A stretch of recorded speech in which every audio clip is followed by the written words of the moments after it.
So I just finished Bramble the Mountain King, a game based on a lot of Nordic folklore with a great mix of cute cottagecore aesthetics as well as some grim dark fantasy. While I did have a few issues with the game overall, it's definitely quite interesting. My name is fallinghurts, and today we're going to be doing a full review of Bramble the Mountain King.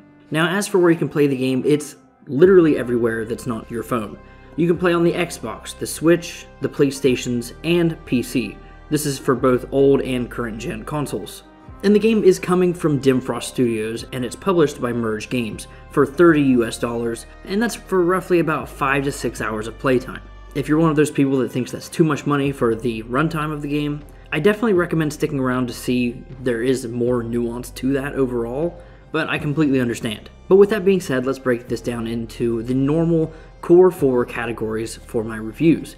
We've got the story, the gameplay, the visuals, and the audio. Along with the visuals, there will also be kind of a brief technical preview with bugs and performance on PC, and then of course the Steam Deck where I played just a little bit of the game as well.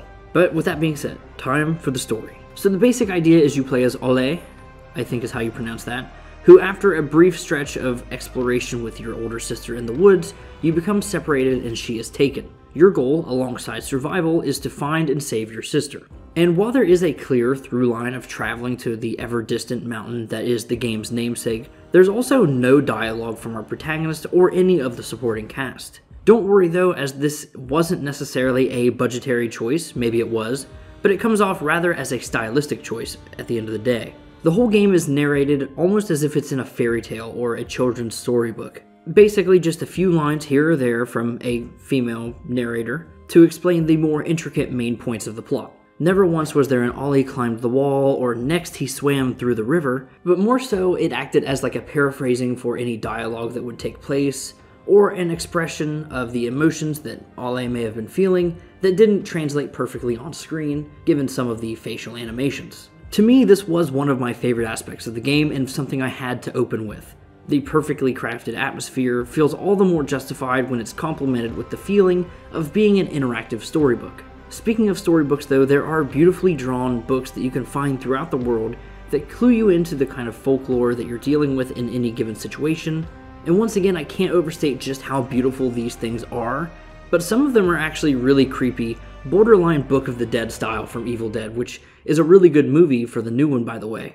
And while things like the narrator and books help expand the player's understanding of the story, I can't help but feel that the presentation does kind of betray the protagonist just a bit. I feel no emotional resonance with him or his plight whatsoever. I do, however, feel a sense of wonder when exploring a sunny meadow with gnomes, or sadness and grief when dealing with loss along the way of the journey. About every human emotion that you can feel throughout this game, you're probably going to at some point, and that makes it a really interesting experience that Dimfrost has achieved. So in all, I feel like the game did a good job of conveying the emotions to me as the player, but I wish that I had more of a reason or more of a need to root for the protagonist, especially when, at the end of the game, there is an emphasis on his regrets at one point. Fortunately though, this game being about 5 hours has a pretty brisk pace, so it's one of those situations where it's almost like a good popcorn movie. You go in for the experience, but you may or may not connect on a deeper level. However, what it does do extremely well. Now for the capital G gameplay, I'd like to start by saying initially I believed this game was going to be a jack of all trades and a master of none, meaning that little things like inspecting objects and twisting them around or using the cursor to find objects when inspecting seemed to initially have a small impact on the way you play, but thankfully the game layers these player experiences in such a way that more advanced puzzles later on in the game do actually utilize these features. For instance, in the beginning, we play hide and seek and we must find all the gnomes, but later we must match symbols and find the proper ingredients to brew a potion to progress. Examples like this kind of pop up throughout the game, and I really enjoyed the way it layers that, as I said. Unfortunately, there are some segments and mechanics, like the herding mechanic in the earlier parts of the game, that only get used a few times, or even there's some later game areas that I won't spoil that put a big emphasis on stealth. And these are both fine in and of themselves, and they feel like they complement the product in a way, but I can't help but feel that since they were used so little, it was detrimental to the overall quality of the other aspects of the game to have them included, especially when the stealth segments, as I mentioned earlier, are pretty frustrating in a few spots. So moments like this to me, while they do a really good job of feeding into the incredible atmosphere that is presented in the game, it does seem to stumble at least some in the execution of the gameplay. Speaking of frustration though, water segments in the game are super spotty. The section from the demo with the lily pads is great. However, there's a section later in the game where the platforming requires lighting the dark water to see where you need to jump even though it's just under the surface. And seeing as the fact that some of these platforms will sink down if you stand on them for too long, it's really a fast-paced thing, and to me it just came off as trial and error because I couldn't read it properly. This section, in my humble opinion, is the one section where I truly don't see any benefit to the game, be it tonally or just straight up speaking about fun. Thankfully, the game has two standouts for me that make it all the more worth it. First are the collectibles. I've already mentioned the books, which are nice, but there are also little wooden cutouts of each of the creatures that you'll be meeting. It's pretty fun to look at these, and each of them has an achievement attached, so it feels really nice as well, and gets you pretty close to the 100%, even on just one playthrough, and if you are paying attention, you might be able to. I'm not really sure, I haven't done that just yet. However, the main aspect of the game that I really loved are the combat segments. I really didn't think that I'd like them at first, as the presentation visually seemed just a little bit simple, being in a flat area with a bigger enemy throwing attacks at you that you must avoid in order to have an opening to hit them. Seems pretty simple and honestly pretty normal game design, all things considered, but what really surprised me was just how much depth these fights actually have, even though they don't look like it. As shown on the screen here, I'm fighting a troll who wants to eat me. There are two phases to this fight where the attacks become more aggressive, and I need to learn the tells to see how to react and where to position myself as to not take, well, damage. This is true for most of the bosses in the game to some varying degree, but there are definitely individual flares to each of these fights. Once again, while seeming a little simple at first, there's a good bit of challenge thrown at the player, and it results to have a really fun time that caps off each of the chapters beautifully. Also, another thing, some of these fights layer on mechanics of previous fights, which once again, I really enjoy that sense of progression, and it makes them feel a little bit more like a puzzle in that sense. So as I come away from the gameplay feeling rather positive, I would say, all things considered, one thing that I feel that I haven't emphasized enough is that Bramble acts as a horror game. And as I always say in my reviews, good horror can only be achieved when the visuals and the sound come together cohesively. So with that, let's start with the visuals and a bit of the other technical aspects. First off, I think the game looks amazing. When you're moving around environments of forest, swamp, mountains, plagued cities, or even tiny gnome villages, you'll come to accept just how inspired this game truly looks. The use of color makes the game pop out of the screen at times, and especially is really well done with particle effects. There are a few odd textures here and there that don't quite look amazing, but the vast majority of the game is both cheerful and colorful, or inversely it's dreadful and bleak. Not to mention the fact of the thorny vines, or bramble as it may be called in the game, are so impressively animated as they're always impeding your journey and need to be removed. Textures for characters especially look really great, especially at the end of the game with some of the later models you'll see. But from my point of view, the Jedi are evil. I'm absolutely just kidding. But seriously, from my perspective, the animation quality doesn't match the level of the character models to do it any form of justice. This leads to some floaty looking cutscenes, or more concerning is the Walmart brand Uncharted climbing throughout the game, which really just makes it look like the character models don't look good, but realistically speaking, I think it's just that they're not animated the best at times.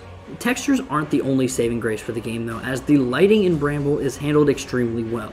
It's always used and implemented in such a way that as you're moving throughout a dark space with your own light source, there are still spaces that are going to be unlit, whether it be by being blocked or something like that.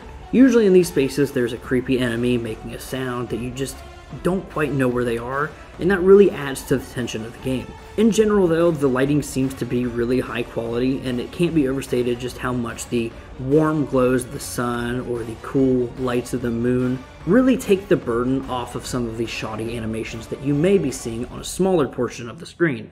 Now, once again, given the game's relatively short runtime, I walk away feeling super impressed with just how far the journey actually takes the player. From the darkest reaches of a troll's cave, to the top of a mountain, and everywhere in between, there are plenty of colorful and varied landscapes to traverse. Following Ale the whole trip is the camera, and it's absolutely great. Framing can leave you awestruck at the gorgeous environments and intricate designs, while also sneakily throwing in a few creepy camera angles, like a fixed shot that follows Ale from the inside of a window, making it as though someone is watching him. Or another example is when the player must move towards the camera and you can only see behind Ole. And this really does eliminate any sense of expectation that we may have for what lies ahead, which is always a great shot in horror. And while I believe the game's visual identity stands tall, there are a few letdowns in my eyes that take it down just a peg. First off, to keep it simple, I got stuck twice in the level, causing me to reload a checkpoint.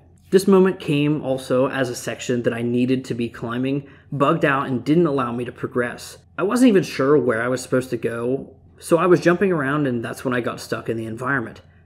To me, this could be fixed with a little more guidance through color or environmental storytelling.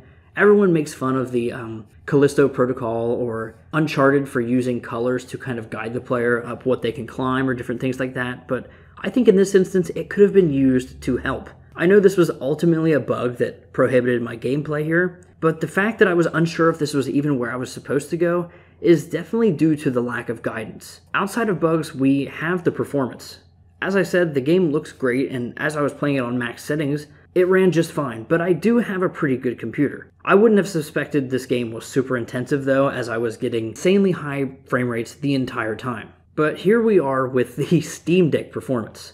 Now, playing at the native resolution on the deck, Bramble was pretty much unplayable on the higher settings of the game. Now, as I turned these settings down, there were definitely gains to performance, but the visuals suffered greatly because of it. At a base level, don't buy this game if you're just going to play it on the Steam Deck, though it's weird to think that the game could run on the Switch. So you may want to check out a Switch review for specifics if that's where you're going to be playing the game. But with that out of the way, the final bit that I'd like to talk about today is the audio design. I played the whole game wearing headphones, and while this was definitely the best way to play the game, there are a few minor problems I had where the game felt extremely loud when the previous moments or my sound settings hadn't really been that loud or were at normal settings.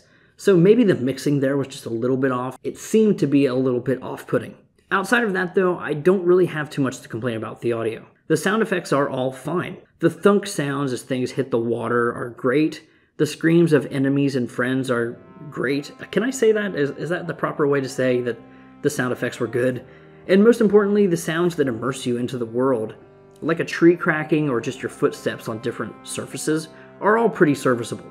But where your ears really will start to thank you is the soundtrack. The soundtrack is great. Vocal tracks drive home the cottagecore feel as you move your way through different grassy meadows. Stringy instruments can hit both somber lows and plucky high tunes, so much so that I think they'll really make you wish that you were in the Shire. That music can also betray every last hair on your arm though when the tension is building. For instance, when we've seen an enemy, but they haven't given chase just yet, but the music has me 100% more on edge, it really is definitely upping the creep factor. Or in the sense of the demo section of the game, when the music stops, that's no good either. To me, the true test of a game of how great a music it has is if you can incorporate its tracks into your song library, or at the very least, a game-oriented soundtrack. This is one of those instances where I believe there are some tracks that I could use, and I really do like that. And the only final thing that I want to talk about, it's very limited in the game, but voice. I think the narrator of the game does a really good job of keeping a steady performance throughout. There's no higher pitches here or there, and the voice performance is just really well done. Unfortunately, I do think that there should have been more voice acting in the game to some degree with different characters, so it's limited in that regard, but what's there is done exceptionally well. But as we round out the audio, let's hit the final verdict. Bramble the Mountain King is a game that presents as cute as a rat terrier dog. Once you've become comfortable with it, it begins to bite your ankles, or in this instance, add something new. There's definitely a dilution of the overall gameplay style present here, with many game mechanics feeling one-off or unnecessary, but the through line of solid boss encounters help cement the experience as super rewarding. Buttressing this even further is incredible visual styling that lends itself to every environment with colorful variety and striking imagery. While some animations hold back the game overall, I can't help but feel that this is truly a children's fairy tale come to life. Add in an impressive use of audio and music, and you've got a game equipped to scare or at least emotionally move the player, even if the protagonist isn't that interesting. Overall, Bramble is a great game with small pieces that detract just enough from the greater whole to make it not quite a perfect product for the price. Perhaps a 15 to 20% sale would be appropriate for most players, But I have to say that if you're a fan of more elevated horror or something that's not always in your face, or even just the aesthetics of the folklore and different things like that are something you're into, then I definitely say that this is a must-play game. Upon purchasing the game on launch, I don't feel any regret for buying the game at the 10% discount. But that's going to be it for me. That's everything I've got to say about Bramble, the Mountain King. If you've played the game, let me know what you think. If you're a developer somehow seeing this video, then let me know what you think as well. And hopefully we get to see more of, if not this universe, more of you guys in the near future. But regardless, consider subscribing. This has been really fun to do, and I really look forward to more games like this in the future. And if you are as well, check it out on the channel. So yeah, goodbye.